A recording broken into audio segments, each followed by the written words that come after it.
I appreciate you joining me here today. After years of content, after thousands of videos, after millions of followers, I'm excited to announce I'm opening up my very own restaurant. Hey, just a moment. One question at a time, please. You, right there. Mr. Johnson, Jeremy Bluetooth with the BBC. Question for you. Have you ever worked in a restaurant? Not at all. Have you ever professionally cooked? Nope. Have you ever managed a restaurant? I have not. Well, Mr. Johnson, I gotta ask you, what are your qualifications? I eat enough, right? Oh, baby, no. Really? Well, that's not good. Mr. Johnson, the world has to know, do you even know the 5 mother sauces? Easy. Ranch. Chipotle ranch. Ranch. Honey mustard. Baby, no. And, ketchup. This man thinks garnish is decoration. Yeah. Sweet Willie Johnson, private eye. What do you even know about inventory management? When my refrigerator is empty, I know to go shopping. Don't make no damn sense. Okay, I understand the concern. Maybe I'm in over my head, but you know, there are celebrities that are doing it, and maybe I should go figure out how they do what they do. So I think I will book a trip to LA and we will reconvene here at some point. No more questions, please. Okay, so we just touched down in LAX, and the first stop tonight is kind of on the bougier side. From the actor you know from Drive, The Notebook, and fucking Barbie, yes, Ryan Gosling has a Moroccan restaurant known as Tajine. You know, hoity-toity, candle-lit. Had to make a reservation to even get in the bitch. That's gonna be the first stop. But here I am dressed like a grandpa vacationing in Florida. I need to change. We're gonna go to my hotel first. Okay, so I made it to Tajine, a Moroccan restaurant co-owned by Ryan Gosling. I literally have about 10 minutes to eat because the parking situation is absolutely fucking maniacal out there. It is 5:50 and apparently I cannot park there until after 6 o'clock and there's nowhere else to park. So hopefully my food comes out soon because if not, I probably will get towed. Literally, they were towing someone. I ordered the chicken tagine, a hummus dish, meza, and also a warm chocolate soup. What the hell is a chocolate soup? I guess I will find out. And this place is so small and it's cozy. I don't know why I was expecting something owned by Ryan Gosling to be this big, triumphant thing. But this is really cute. So I have 9 minutes to get my food and eat it. Will I make it? Will I get my car towed? Stay tuned to see. So this is chicken tagine? Okay, very cool. Thank you so much. So apparently I only have till 6 o'clock to park. After 6 it's free. Oh, it's free after 6. Oh, okay. Okay, so apparently I had that completely wrong. The gentleman right here let me know that it's free after that hour. So, okay, low mini heart attack. I can't get my rental towed. Now, I hope the audio picked up what he told me everything was because I do not remember. We will insert his explanation right here as we go from dish to dish, item to item. So what you have in the meza, the beet cucumber shallot, tomato tartare. What you see, this is peach sorbet. Marinated olives, preserved lemon, harissa, and cilantro. Homemade pita, hummus, Hungarian paprika virgin olive oil, caramelized carrots, crushed almond, a little bit honey and cinnamon, our roasted eggplant. I do remember him saying this is a sorbet on the top of this one. So let's actually start with this. This has to be some kind of beet dish here. The hummus was what I ordered. I was not expecting it to be such a gauntlet of appetizers, but I am super excited now that I actually know that I have more than 2.5 minutes to eat this. All right, super excited now. Would you like the first stress-free bite? Baby, that's actually really nice. The beets are cooked down to almost like a jelly consistency. They have a little bit of a sweetness to them too. Of course, they're very earthy. And then this sorbet on it, that bit of cool, damn near refreshing, just levity to it all here. I never thought having a sorbet with a dish like this would work, but that is very pleasant. And you got a little bit of cucumber here too. A beet, cucumber, and sorbet bite. That is fucking delightful. That is amazing. Okay, a little bit of hummus with this homemade pita. Oh, golly. Well, that's by far the most flavorful hummus I've ever had in my life. Me and my wife, we keep hummus at the house. I know you think his thick body self does not like anything without, blood vessels, but like we actually do like to snack on hummus every once in a while. And And this pita, oh my God, it's so toasty and light. And you can taste the char on it. Almost like it's like fresh off a grill or something. Let's try some of this. And again, we will put his description of what this is because I forgot. It's like the richest pureed tomato dish with a bit of chunkiness as well. Great texture on there, and it's herby, almost like an extremely elevated pizza sauce. But that's not even doing it justice. That's just my lack of vocabulary kicking in here. Can they make a carrot sexy? Let's see. Oh, it's super sweet. Damn, this is almost like a dessert. It's super like broken down. It's almost in the same vein of like a sweet potato. And there's something on there that I can't even note. It's a very familiar flavor that I can't even name right now. Something very potent about it. Something that kind of just brightens it up a bit because it could be very syrupy sweet, but there is just something here that just adds a bit of life to it. What? Very good. I'm gonna take a little olive with it too. Probably the most briny olive I've ever had in my life. It's borderline tart too, like this a little bit of like, I don't know, something adding a sourness to it. Just a few of those is all you need, or else your blood pressure will be fighting you. But I can't get over this hummus. This hummus and this pita. A little bit of oil on it too. And look at that bit of spice on there. Oh, it's amazing. That's just the appetizer. And now the Tajine chicken, or the chicken Tajine. I know some of you guys are gonna get in my ass about my pronunciation. Apologies, no disrespect intended. I think we have a thigh here, probably a boneless, skinless thigh on a bed of something, and more of these sexy carrots on here as well. First bite of chicken Tajine. It damn near melted down my throat. Now you get that essence, like almost that smokiness, as if it's like a grilled chicken, but then it's as tender as if it was like a stewed chicken. The softest thigh I've had in my mouth since my wife's. I'm not sure what this bed of like paste is. It's just something super, I don't know, light. I really can't even pinpoint what the texture is. I didn't really see any description of it on the menu. It tastes good. I can't place what exactly it is. Every veggie, every carrot, every, I believe, pepper here is cooked down as well. Was this just a pepper I just ate? It's super salty, like incredibly salty. You definitely need a bite of that with everything else. But it was just that one pepper and the carrot and the super sweet, the bit of potato here, very like, you know, reserved down to earth. But that one pepper, like, holy hell. It must be some kind of pickled something or not, because it was potent. But this chicken is a star. Like, you know you're talented, but you can make a chicken thigh just something beyond just a cut of dark meat. You don't need to fry everything to make it exciting, and this is a testament to that. This is very good. Oh yeah, I accept that. I like that. Okay, so the warm chocolate soup is a scoop of vanilla ice cream and a side of baklava, which got me. I'm excited in every adult version of the word. And then you pour a smooth hot chocolate on top of it. That looks good. Let's see. Oh, that is pressure. There's a nuttiness, and then you have a bit of like cinnamon with the allspice. Now, this baklava, just enough. They give you just enough to tease you. I'm gonna dip it in the chocolate sauce.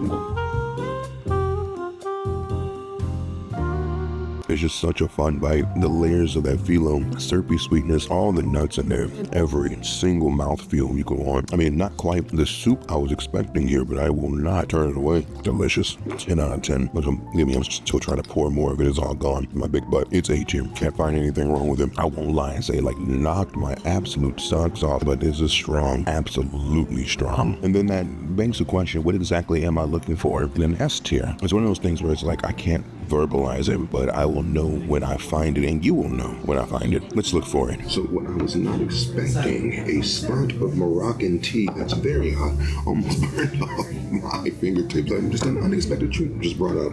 Okay, let's try this again. Oh my.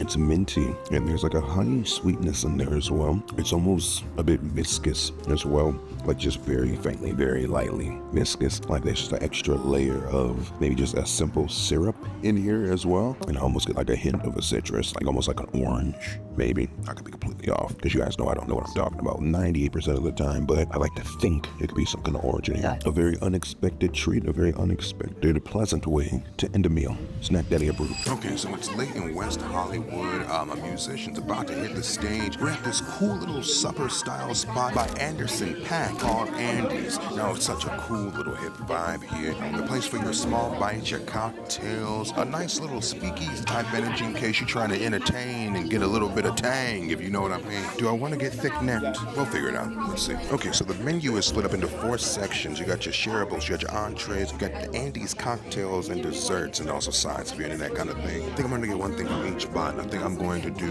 your crispy Thai calamari, a Korean barbecue spare ribs. Is it too late in the evening to eat spare ribs? It's about 8 o'clock. Get the Silk Blossom cocktail. It's got the man's band name and I got to do that. We are going to do a chocolate cake per the waitress's suggestion. Triple layer, you got a little bit of little white cream, dark cream, cake at the bottom. Hopefully it tickles the body the way it should be tickled. Let's see what we got. So first we got a Selva rye rum, cherry blossom, and passion fruit. A little more flamboyant than I am usually used to here, but it looks like it's gonna taste like a fruity little pop. Let's see what we got. Hey, it's like you're drinking the islands here. It's a very light, subtle, just enough kick to kind of just tickle the balls in the right way. It's super floral, almost like you're drinking a garden or something. Oh, here's my food. Hi, how are you? Calamari. Okay, so first we're going to start with these onion ring looking calamari. Let's see what we got. There is a bit of dryness here, but they do give you this aioli that might help with that a bit. Oh God, it's creamy, it's garlicky, there's a little bit of spice on it too. Perfect compliment to this dry ass calamari. Next, a Korean barbecue baby back rib. Thick, meaty, that's what you want to see. You want to see where the rib starts to raise off the bone here. So I'm thinking this is going to be a little bit of that tenderism here going in. It's weird. It's fall off the bone, but there's still quite a bit of chewiness to the meat. It's a very spicy, like almost harshly spicy sauce with a sweet undertone, sticky, sweet like honey. But there's something there that just gives me, I don't know, Franken meat for some reason. But now we got this mousse. Come to daddy. It's cake, light whipped topping, light whipped mousse, a nice chocolate sauce with a very rich and moist sponge cake at the bottom. It's doing cake well, but can I say that it's doing something special? I don't think I can say that. I mean, between the calamari being a little dry, between that weird chew of the ribs, and then the very extremely averageness of the cake, I think Andy's gets a C tier for me. It's just nothing I could hoop and holler and say, ooh, mama, come to Andy's. I have none of that energy here. If you're passing it, pull up on it, but I would not go across town for it. Day 2, Daddy wants donuts. Think I got a place. Okay, so it is early morning in Hollywood. I need some sugar, I need some coffee. I got a spot for you guys. Now, this place is founded by the legendary Danny Treyo, the action star, the total badass. Now, being the complete badass he is, does he open up a steakhouse where you can use your knives on either the beef or the guy next to you, or maybe a dive bar where you can pour punches or you can pour some drink? No, he opens up a f***ing donut shop. Treyo's Donuts and Coffee. Folks, you know Stack Daddy loves the sugars. I might have the sugars after all this. Let's see what we can do. So I obviously got a bit more than a single donut. I couldn't help myself. All right, so we got the goods here, folks. Let's do the coffee first. So this is a Mexican latte. I actually have no idea what goes into making this a Mexican latte. Let me know in the comments in case you know. Let's see what we got here. Oh, it's just lightly sweet. It has like a weird kind of earthiness to it. Not weird in a bad way. This will go all the way down my esophagus in 1 or 2 or 3 gulps, and it's a lot more subtle than a latte. I'm not really getting a whole lot of coffee here. It's almost just like one of those, you know, one of those Starbucks coffee drinks, but a bit more earthy. It's very delectable. I mean, I don't know why I'm not expecting Treyo to make good coffee, but that is very solid right there. So this is a mango nata, a mango donut with a mango icing. You got a little bits of dried mango here, and then there's Tajine on it as well. Oh, she's so messy. She's so sticky. Oh, are you so sticky, girl? Oh, these donuts are so soft. I'm here at like roughly about noon. They are fresh. Go on in.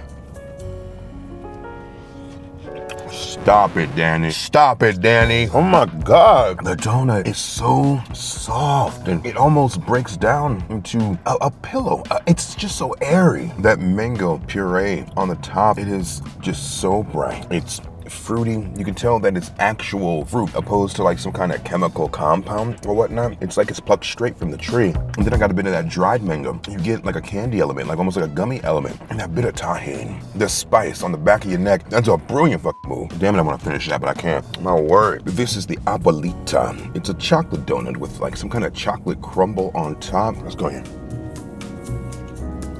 Danny boy. That icing tastes like a melted candy bar, like a melted Hershey bar. So it almost gives like cake when you eat this, just again, such delicate donut with a melted chocolate bar, and then you have the nerve to put like some kind of salted brownie on top. Just take my money. It's like Danny's trying to seduce me at this point, and it's working. Mr. Treyo, it's a perfect matrimony of textures and flavors. Bravo. And finally, we have the Wild Hog. This is like a maple glazed donut with thick cut bacon on it. It's damn near pork belly on here, as thick as it is. This smells crazy. Now, honestly, I'm not a big fan of maple donuts. They just seem like such an asinine, ridiculously ass thing to have, but I have high hopes for this. Let's see what we got.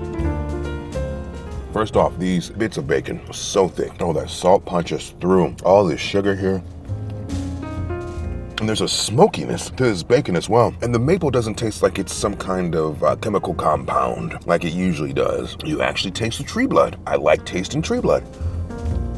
This might be the only dessert that you can actually justify having for breakfast here. And again, I just can't get over. Can you see the texture of these donuts? They're almost custardy in the middle. Trejo's Donuts gets an A, easy A tier. I think I might just fuck around and finish all 3 of these donuts. Wow, I need an insulin pump. Finally a winner. Okay. All right, so this next spot is actually doing my 2001 Stefan's Heart, A World of Joy. So if you're a fan of the band Blink-182, yes, All the Small Things, I Miss You, Adam's song, Travis Barker is gonna be well within your vernacular. And he co-owns a spot in LA called Crossroads. It's like elevated vegan food. Now, vegan is not exactly Snack Daddy's speed, but I'm gonna support the bro, and we're gonna see what we can get into. This wasn't even on my original list, but I got some spare time while I'm here doing my 1-2. We're gonna see what Travis Barker is cooking up. Okay, so I was a little thrown off at first because the spot is supposed to be entirely vegan, and I see things like they have a burger, and then you can get bacon on the burger, and you get chicken on this club, and pepperoni pizza. Apparently every protein here is a soy protein. And they have a list of things like your house-made pastas, your pizzas, of course the lunch fare, burger sandwiches and whatnot here. I'm very interested in a Sicilian pepperoni vegan pizza. I've never had vegan pepperoni before, so I think I am going to do that. And do I want pasta or a burger? I feel like I've had more than enough burgers on this channel. Okay, so we do have our cigars here, and they are like wrapped pastries. Looks to be a phyllo dough kind of thing here. Let's see what a cross section looks like for you here. And some kind of filling in here. Okay, so I guess I'm not getting the yogurt element so far, but let's taste it and see. Oh, that's incredible. It has like a sausage consistency. Obviously it's not, but man, it's very aromatic. There's like a little twang to it, almost like there's some kind of citrus maybe, or at least some kind of fruit. Yeah. Oh, yogurt, right. Duh, that's where the twang is coming from. It literally is giving you like sausage roll. This tastes like meat. That's crazy. Let's try it with the sauce. That's almost like a sour cream, like a little bit of hot sauce with it, but it honestly doesn't need it. These are fantastic on their own. I'm hella excited for the rest of the meal. So now we have the cacio e pepe. Brilliant, buttery, smells rich. Doing it. That's very good. The noodles are perfect al dente. It's savory. It's just oily enough to wet the whistle without being obnoxious. Big chunks of black pepper, which I'm a massive fan of, adding a little bit of like a subtle crunch to it. Yeah, I don't know how you achieve the essence of cheese without there actually being a real cow's milk in here, but they are doing it right here. Whatever emulsifiers, whatever chemical is in here, give me more of the chemical. It really does.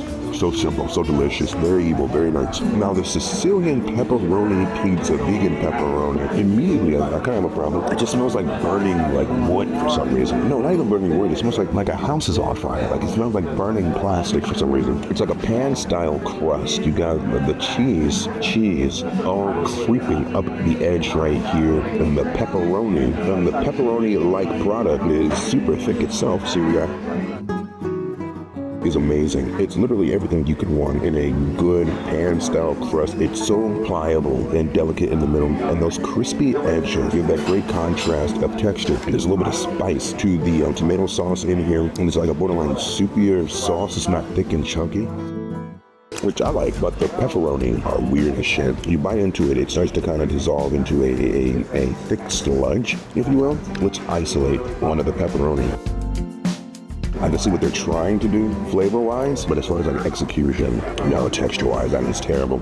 It is the weirdest alien shit I think I may have had in my mouth all day. It's a damn shame because literally the pizza would be amazing and everything else was so amazing. It's just the pepperoni, fuck this one up for me. My big ass wants to dip the pizza in the cacio e pepe sauce, but that's a 10 out of 10. The cacio e pepe sauce can fix it. This is brilliant food, except for this weak-ass pepperoni. So surprised to me, they are treating me to a cheesecake, a vegan cheesecake. I've never had vegan cheesecake before. It used to have a whipped topping off the top and with strawberries to the side and a little something from your local herb garden amidst the cream here. We got some kind of green something at the bottom as well. Oh, there's like a layer of like a strawberry gel as well. As you guys know, I am a cheesecake connoisseur, so we're going to judge this very heavily here to see if the neck gets wet off of this guy. Let's go. Oh, they almost got that perfect cheesecake energy with this. Wow, not all the way, but they got damn close. You can tell it really wants to be silky smooth. It wants to be creamy. It wants to be everything a cheesecake made out of cream cheese should be. But there's a little bit of grain in there. I don't know what substitute they're using to try to achieve that energy, but there's like almost like a sandiness to it.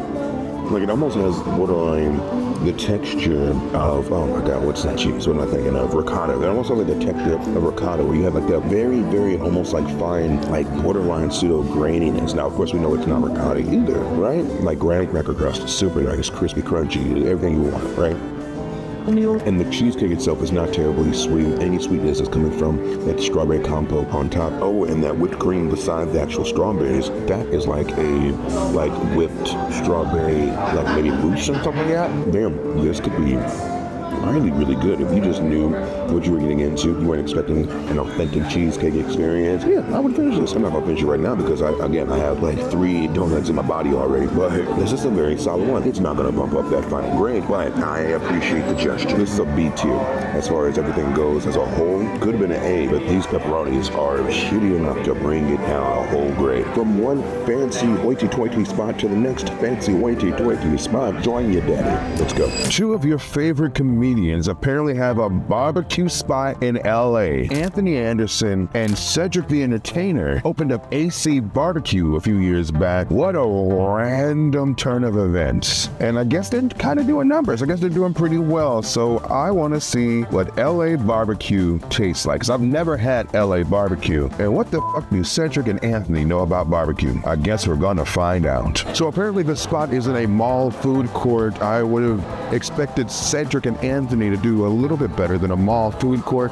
but to be fair, this is not your average mall. This is an LA mall. I see nothing but designer brands and fancy bags everywhere I sit, everywhere I look, that is. So, maybe they made the right move. There's some money in these hills. I got a platter with the pulled pork, pulled chicken, some brisket, and a Hawaiian bread. Also, I'm gonna rock with their mac and cheese, banana pudding, and I got a pulled pork sandwich. Yeah, I know it's redundant. Pulled pork on the plate, pulled pork on the sandwich, but baby, I like me some hog. The swine is fine by me. First off, we're gonna do a barbecue spot. You have macaroni and cheese on the menu. We're gonna try that first. I ain't gonna lie, it looks like some gentrified mac and cheese. So let's see, do we taste like the stronger? It's an immediate no for me. Amazingly cheesy, but other than a little bit of pepper, you don't taste a damn thing else. Disappointing. A little bit of this like pulled chicken. There's a lot going on here. It's covered in that sauce, so I don't get why it's pulled chicken opposed to a whole piece of the chicken. It's kind of ass too. Hold on. That sauce on top is carrying all the flavor. It's spicy, it's rich, it's delicate, but the chicken below it is just so dry, and there's not a lot of flavor there either. A chunk of our brisket, smoke ring can be found here. It's thick, there's some moisture, let's see if we have any flavor. So I'm seeing why they give me like 6 sauces. It's cooked decently, it's just not a lot of flavor. Let's dip in this like gold sauce here. That sauce is very good. It's almost like a creamier mustard. So maybe they're going for like a chipotle mustard kind of energy. It's sweet. There's a lot of spice in there. Not heat, but like spices. And God, they needed that. They really fucking needed that. Now the pulled pork. Do they have salt and pepper in the shop? It's not good. You taste the foreign with it. It just really doesn't have anything beyond just a mild artificial smoke flavor. Now we can see if the pulled pork sandwich has anything more going on to it. There's a bit of coleslaw and a little bit of sauce on there as well. This is pretty bad, you guys. Surprise, putting the sadness on a bun did not do anything for the experience. So last ditch effort is the banana pudding, and they make it look pretty. It's all symmetrical. Do you want the first bite? You probably don't. Let's see. It's a good banana pudding. I really appreciate the excess of submerged and exterior vanilla wafers, so you get like that cakey, moist wafer, but then a crispy cookie wafer at the bottom. The banana pudding is so thick, almost like it's a frosting consistency. Aside from, with the pudding having a very strong banana flavor, not just the vanilla base. Is this like, come here specifically for the banana pudding good? No, it's not. It's like if you're in the area, you might as well get the banana pudding, because at this rate, nothing else on the menu seems to be worth it. I am so sorry to say, but I'm going to have to give this a low D tier. I wanted to love this place, but the fates had other things in store. And speaking of having other things in store, let's go to the next spot. So Jay-Z has a Paris-style bistro called Mr. T, and that sentence alone has me feeling like I'm going to have to take out a second mortgage to afford this place. Now, one of those spots that, you know, names the drinks and it's a curated menu, so I'm going to have to put my bougie bitch on to even stand a chance of fitting in. Let's see what we got. So this place is a vibe. I'm not sure what I was expecting when I heard French-style bistro. I was expecting something a little more low-key. I was expecting, I guess, like a coffee shop. But this is none of that. This is a really swanky but comfortable swanky joint. And I was going to do like some entrees, like the waitress hyped up the steak frites, the new burger or whatnot. But I have not done a appetizer tour like I usually do. So I think I'm going to do like 3 small bites, starters, as the bougie crowd would say, bones, like the man bun folks say. I'm in California. I probably should do some kind of sushi, sashimi, nigiri, right? I'm gonna do yellowtail. We might do the salmon crispy rice.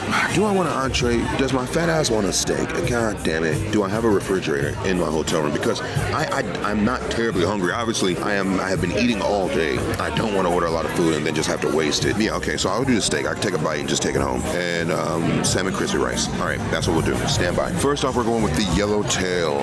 It really wouldn't be a trip to California without a little bit of fish, right?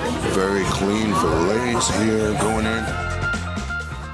Very fresh, coated in citrus. I almost feel like it would be great as a palate cleanser because it's not fishy at all. The flesh is severely tender. It just breaks off in your mouth and almost dissolves. Super tender. And what is this? Served with pineapple and cucumber. Interesting. And it's like there's like a oil on top of the fruit here, but I do enjoy the fish. Now this is actually weird. This is a salmon crispy rice, and the salmon element is actually that dollop on top. It's actually salmon mousse. I've never in my black ass life had a salmon mousse, but day will be that day. Oh, that's freaky. Oh, I don't enjoy that at all. Oh, I hate everything about that. I'm gonna finish it. I ain't no bitch, but that will be my last bite of that. So I'm expecting crispy rice in the sense of like if you go to a Japanese spot and you get crispy rice, it's literally rice that's fried. This is almost like a sponge. It's like a rice sponge, almost like a dry cornbread or something like that. That's the texture it gives. And that salmon mousse is just not it for me at all. It's a savory, fishy, to be honest, stinky. It smells like ass. It's fish paste on purpose. I don't see the fucking vision with that, but I do appreciate the creativity, I guess. But none of that is anything I would ever want to play do-si-do with again. So finally, we have my steak frites, and when you come to a spot like this, you expect your steak frites to be very, very average, because this is a spot that focuses on so many different things that are something simple, like some dead cow and potatoes, usually ends up falling between the cracks. But I am going to stay positive. Let's do a fry first. Looks crispy, smells good. Let's see. Oh, that's a really good fry. I would bet my left testicle that this is fried in beef tallow. There's just such a depth of flavor there that just goes beyond salt. I guarantee that is fried in some kind of dead animal fat. That is delicious. I love, wow, that's the best fry I've had in a very long time. And now we have the steak of the steak frite, pretty and pink. Please be good, please be good.